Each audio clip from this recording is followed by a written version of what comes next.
Hi guys, and welcome back to my channel. If you're new here, I'm Tenora, your DIY Blueprint Diva, and in this video I'll be showing you how I transform my living room wall into a two-tone board and batten accent wall.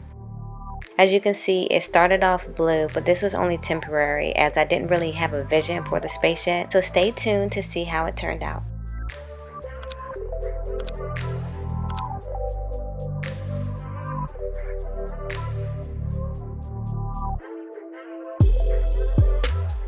So I'm new to DIYing, but I'm not new to designing or sketching. I'm vaguely familiar with SketchUp, so I drew it here instead of by hand so that I could easily make adjustments and get all the measurements at the same time.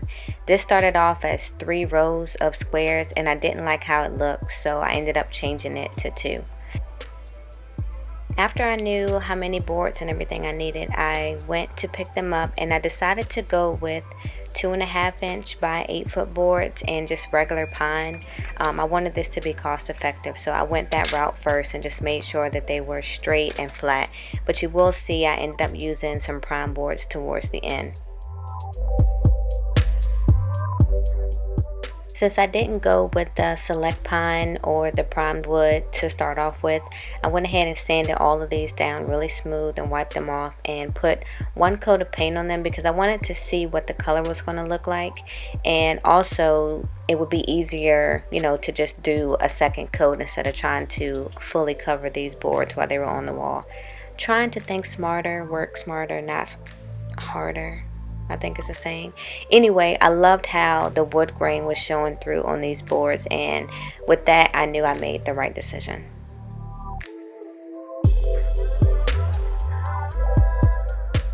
While those were drying, I decided to come in the living room and just kind of prep the space and get ready to work.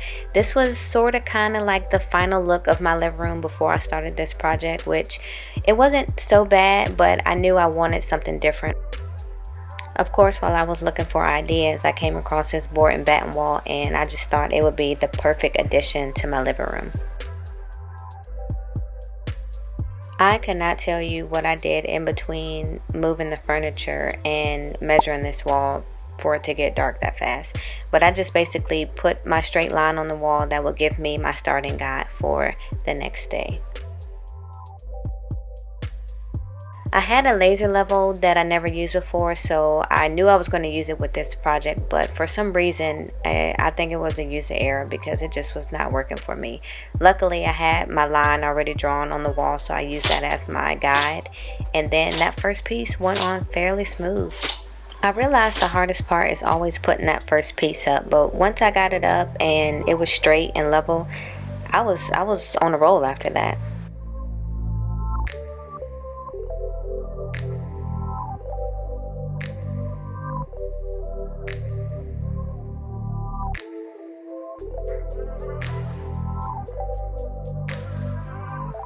I noticed while I was doing this that I never had my nail gun on my level where I needed it, because so many times I put the board on the wall and it fell off because I had to go grab my nail gun, or I didn't have my level to check to make sure that it was straight.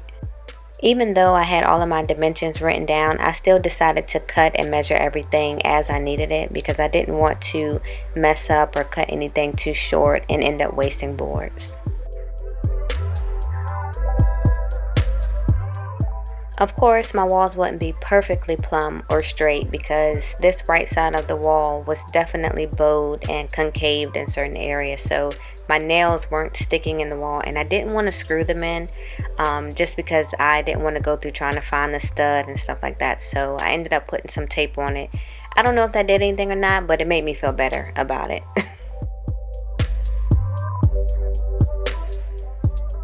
After I got my 2 horizontal boards, I went ahead and started putting in the vertical boards for the top half. And I saw on videos after the fact that people actually made like spacers from scrap wood, you know, the distance in between their vertical boards. But I didn't think about that at the time, so I went ahead and measured everything by hand. When it gets down to the 3/8 or 3/16 and 5/8 of an inch, I just round up because it's too much to try to figure out, and you're not going to really noticeably see the difference overall. I'm pretty sure these are not equally spaced vertical boards, and I'm okay with that. I am perfectly okay with that.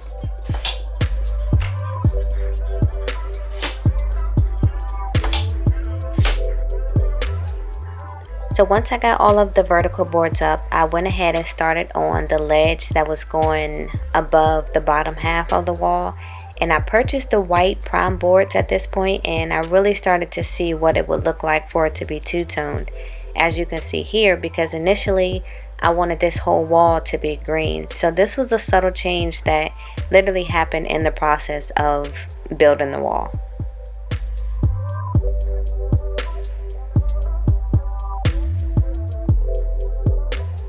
The second half of the wall went a lot faster just because, I already knew what I was doing, and I just lined up the vertical panels to flow downward for the second half because they were going in the exact same spot.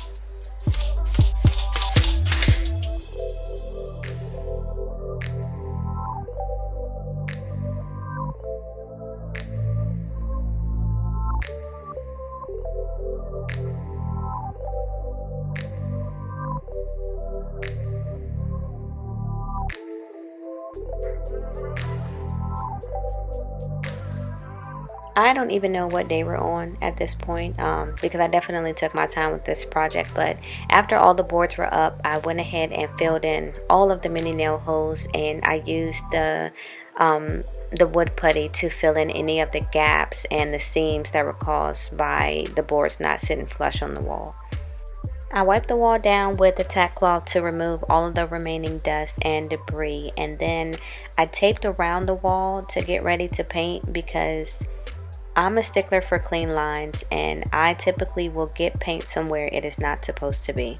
I have no problem taping up a wall, the ceiling, everything that needs to be taped up. Caulking, I hate it with a passion, but I know it's needed for a clean look, a finished look. So if anyone has any suggestions or easier way to do this, faster, what have you, by all means, please leave it in the comments because I am open for suggestions. I was now finally ready to paint, and I don't know what happened to the footage of me priming the bottom half of the wall.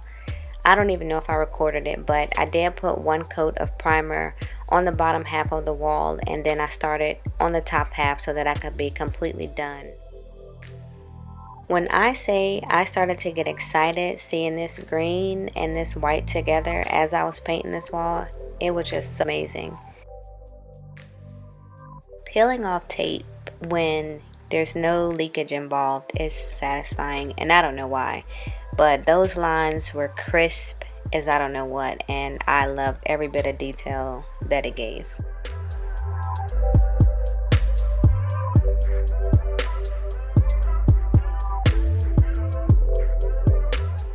I don't know if it was just me with the bottom half of this wall and the lighting in the living room, because as you can see it was terrible throughout this video, but I felt like I could still see the blue coming through the bottom half of the wall, so I went ahead and just put a final coat of white just to make sure that it was on and popping.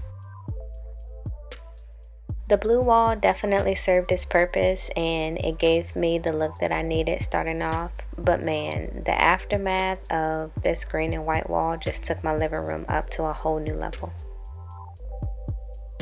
I was so proud of myself, y'all, because I did that. I did that. I really did it. If you're new here, thanks again for tuning in. I hope you enjoyed this video. This is just basically part one of this living room makeover. I did get new furniture, and I'm building a fireplace, so that will be revealed all at the same time, and hopefully the finished look of my living room. As always, thanks for tuning in. Your DIY Blueprint Diva here, and if you're new, please subscribe to my channel, and I hope you enjoyed this video. Thanks, guys.